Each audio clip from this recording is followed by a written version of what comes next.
They say revenge is a dish best served cold. So what do you think would be the best measure of revenge if your partner refused to cut your vacation short after your father died unexpectedly? How about marrying them, having a baby with them, letting them fall in love with that baby, then murdering that baby in cold blood? Sounds a little far-fetched, doesn't it? Well, they also say truth is stranger than fiction, and this is the very real story of Ronald Shanabarger, his wife Amy Parsons, and his 7-month-old son, Tyler.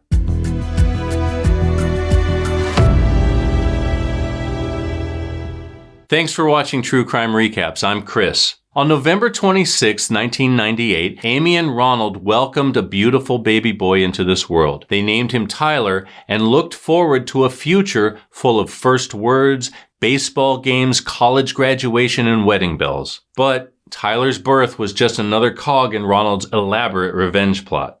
Stage 3 specifically. The plot began in 1996 when Amy and Ronald were still dating. They'd gone on vacation in October, a cruise according to most reports. Whether on that cruise or shortly before, Ronald's father passed away. As the story goes, Amy refused to cut the trip short, and Ronald could go home and grieve after their vacation. And from that day on, he resented her, but breaking up with her would be too easy. He wanted her to know exactly how he felt. He wanted her to feel the same way. So he hatched a 4-step plan to enact his revenge, beginning with a wedding in May of 1997. Amy's parents, Robert and Latrell Parsons, welcomed Ronald into their family, blissfully unaware of his heinous intentions. Step 2 of his plan began when Amy got pregnant in February of 1998. Do we sense a Valentine's Day connection here? We wouldn't put it past Ronald to time out the conception of his child. After all, he wanted to coat every step of his revenge plot in love, romance, and sentiment. She gave birth in November on Thanksgiving Day, and the family welcomed baby Tyler into their arms. Amy's parents were thrilled with their new grandson, couldn't get enough of his laugh and smiles.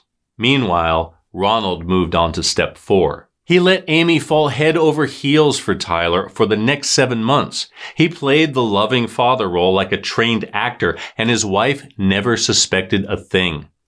One friend even called him the all-American dad. On June 19, 1999, the day before Father's Day, he officially enacted his revenge. While Amy was at work, he entered baby Tyler's room with a piece of plastic wrap and suffocated the 7-month-old child. He then left to go putter around the house. He fixed himself a snack and brushed his teeth before returning to the crib to take off the plastic and roll the baby onto his stomach. That done, he left him for Amy to find when she got home. But Amy was exhausted after a long day behind the cash register at a grocery store, and she knew she had a big Father's Day ahead of her the next morning. Assuming Tyler was asleep, she went to bed herself. She woke the following day and checked on the baby in his crib.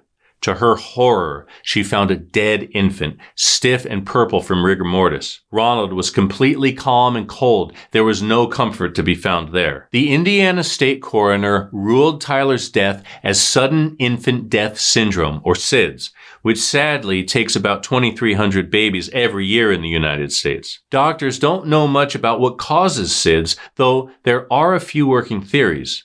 Theories that Ronald seemed to know about. Researchers believe SIDS comes from a baby's inability to wake itself up when it can't breathe. SIDS usually occurs when a baby sleeps face down and rebreaths its own CO2.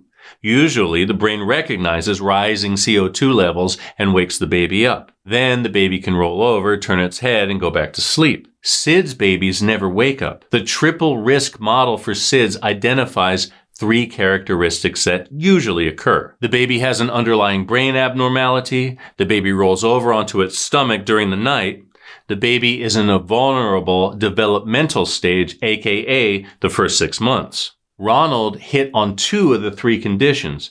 Short of a complete autopsy, the coroner could only assume Tyler had some kind of brain problem. Amy's parents showed up that morning for their planned Father's Day celebration only to hear the horrible news, but Ronald insisted on giving Robert his Father's Day gift, a commemorative knife. Kill the man's grandson and give him a knife as a present? Yep, that sounds like our Ronald. Several more oddities emerged over the next 48 hours. Reverend Randy Maynard, a volunteer chaplain for the Franklin, Indiana Police Department, accompanied officers to the Shanabarger home that morning. He remembers how cold Ronald felt. While grief cripples most parents when their baby dies from SIDS, he seemed distant and never consoled his crying wife. Then there's the insurance policy, the $100,000 insurance policy Amy and Ronald had on baby Tyler. Now, buying life insurance for an infant sounds pretty silly, but there are such plans aimed at building wealth as the child grows. You've probably heard of the Gerber Grow-Up Plan. We don't know what kind of policy they had, but we do know that Ronald already had plans to spend half of it. One of Amy's close friends told the Courier-Journal as much. She said Ronald wanted to spend all the money and asked Amy if they could continue their marriage without baby Tyler. Ronald's story grew from a revenge plot and blossomed into a get-rich-quick scheme overnight. But the image of his son's purple face haunted Ronald's thoughts. After all his wicked scheming, he couldn't live with what he had done, and 2 hours after the funeral, he confessed to Amy that he killed baby Tyler. Maybe it was the shock, or maybe fear for her own life, but for whatever reason, Amy spent the night with him. They drove to the police station in the morning, and she escorted him inside so he could confess to the cops. According to the chief, Ronald confessed 3 separate times, each time telling the exact same story. He wanted revenge on Amy and smothered baby Tyler. He recorded 2 confessions with police, then sat down again with Reverend Maynard. The priest told him their conversation wasn't confidential, but Ronald didn't care. He recounted the same story. And he kept on spilling his guts. His lawyer arranged a prison visit between Ronald, his sister, and her husband with the stern warning, anything he said was not confidential. But that didn't matter. He still told them everything and made sure they knew that Amy wasn't involved. He purposely waited until Tyler was old enough to roll over on his own so he could make it look like a SIDS death. Ronald sat on suicide watch in prison as his lawyer prepared for trial. He showed up to an early hearing wearing a brown flak jacket over an orange prison jumpsuit. He mumbled short answers to the judge's questions, but when asked if he had enough money to pay his attorney, Ronald dared to say, "I don't know. I'd have to check with my wife." Before the trial kicked off, Reverend Maynard paid Ronald one final visit in prison. Until this meeting, the man of God had met and prayed with the worst of the worst, murderers, rapists, you name it. On every occasion, he forgave every one of them. But, in his own words, Ronald made the priest commit a crime of the cloth. Ronald was depressed and kept complaining about prison life. He was worried about getting raped in jail and was afraid to be alone. But he never acknowledged his crime, never showed any remorse for Tyler's death. His callous heart blew the chaplain away. He'd never met a man that made him so sick to his stomach. He seemed more concerned with all the things he'd lost. He mentioned his job, house, money, wife, and friends, but he forgot to mention the most important person. He couldn't even say his name. When the Reverend reminded him that he lost his son, he only said, "Oh yeah, I lost the boy too."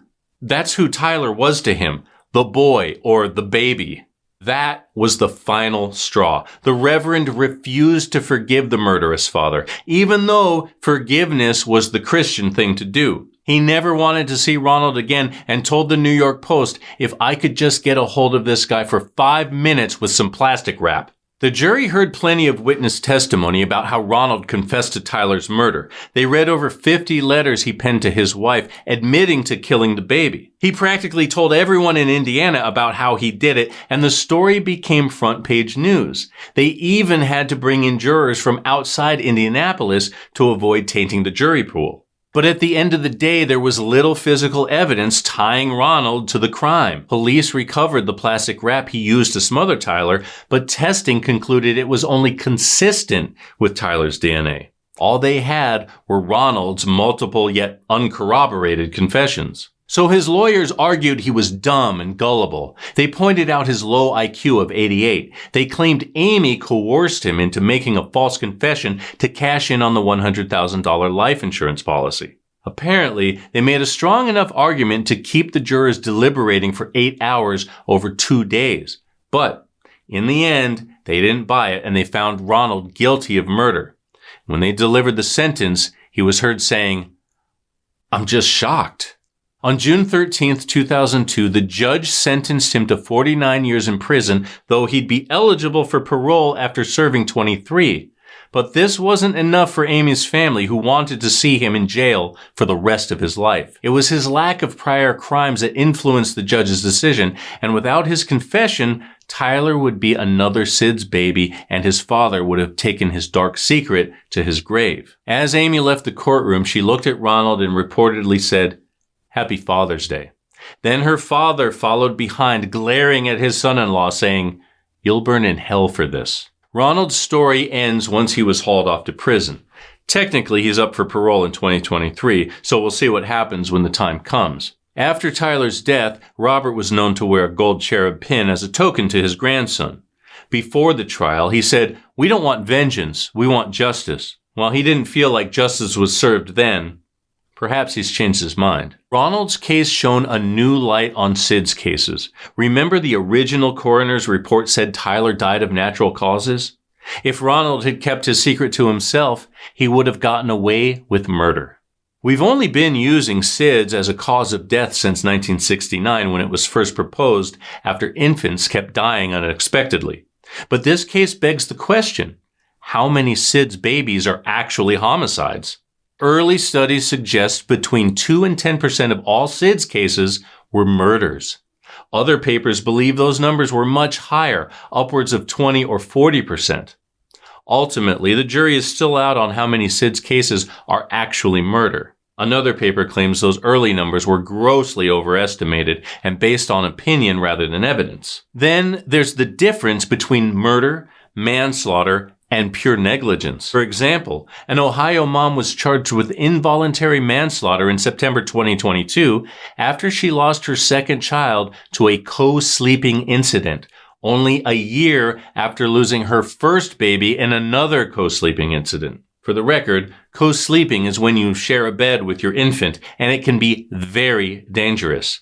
It's associated with a heightened risk of SIDS, as the parents can accidentally roll over and smother the baby. Most experts agree that babies younger than 2 should sleep alone in a crib or a bassinet. But SIDS awareness isn't anything new. In 1992, 7 years before Tyler's murder, the American Academy of Pediatrics launched the Back to Sleep, now called Safe to Sleep campaign. They urged parents to ensure their babies slept on their backs or sides to reduce the risk of SIDS. In 1996, they removed the side sleeping portion and said babies should only sleep on their backs. So let's circle back to Ronald's defense strategy, that he was dumb and gullible, and Amy made him do it. Clearly, that 88 IQ was smart enough to understand the literature at the time. He knew how to make Tyler's death look like a SIDS death. So accurate that it tricked the coroner.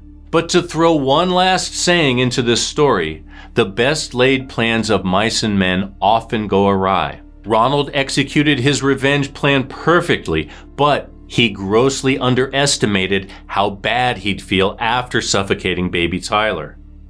Hopefully, prison lived up to his worst fears.